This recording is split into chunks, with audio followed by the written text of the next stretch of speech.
Jotdog Marie. Meron din tayong cornstarch. Kukuha tayo ng breadcrumbs. And kukuha din tayo ng cheese powder.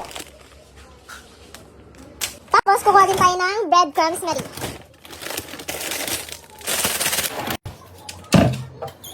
And kailangan din natin ng barbecue stick. So, meron tayo dito ang jotdog. Tender juicy. Ano na, don't be shy. Email me.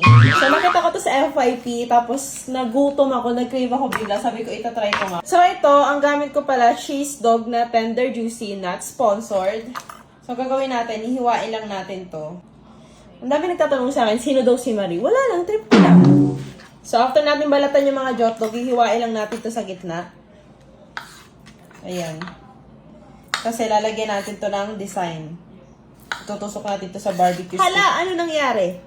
So, make sure na sa gitna mo matuhog. Eh, pagkatuhog mo dyan, kunin mo yung maliit na kutsilyo. Ang gagawin natin, lalagyan natin siya ng design. Tama ba itong pinagagawa? Okay. So, after nating matuhog yung mga jotdog Marie natin, pwede na natin itong ibenta. Charot! Lagyan ng from Masflex sa mga nagtatanong. So, lalagay tayo ng breadcrumbs. And after niya, maglalagay naman tayo ng Shake It Up Cheese Flavor Powder. Hi, UFC, don't be shy. So, haluin lang natin to. Pagsamahin na natin yung cheese powder sa bread gum. Ngayon naman, paghaluin natin yung breading mix at saka yung cornstarch. So, tansyahin nyo lang para even. Perfect. Sa mga nagtatanong po pala sa akin kung nasa na yung jowa ko, matagal na po ako walang jowa. Yes, tama kayo nang narinig. Single na po ako. Matagal na po akong single sa mga hindi nakakaalam. Kukot natin sa pinaghalong breading mix tsaka cornstarch. Ayan. Ikot-ikot lang. Fresh! Tignan mo yan.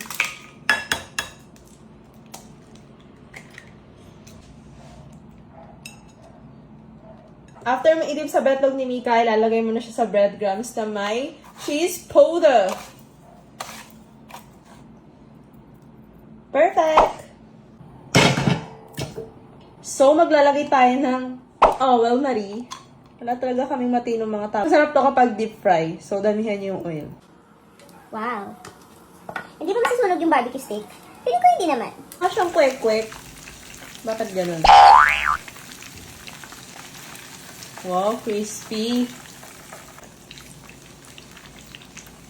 Oh, crispy delicious! Ayaw magpalabas ng ketchup, ha? Yeah, may dip na kayo. Kailangan, pag nakaputi ka, Masarap siya. Lasang hotdog. Sarap? Sarap? Anong lasa? hotdog. Hotdog yan eh. Mal. Bagay. May kumukuha guys, oh. Imagine. Tapos meron din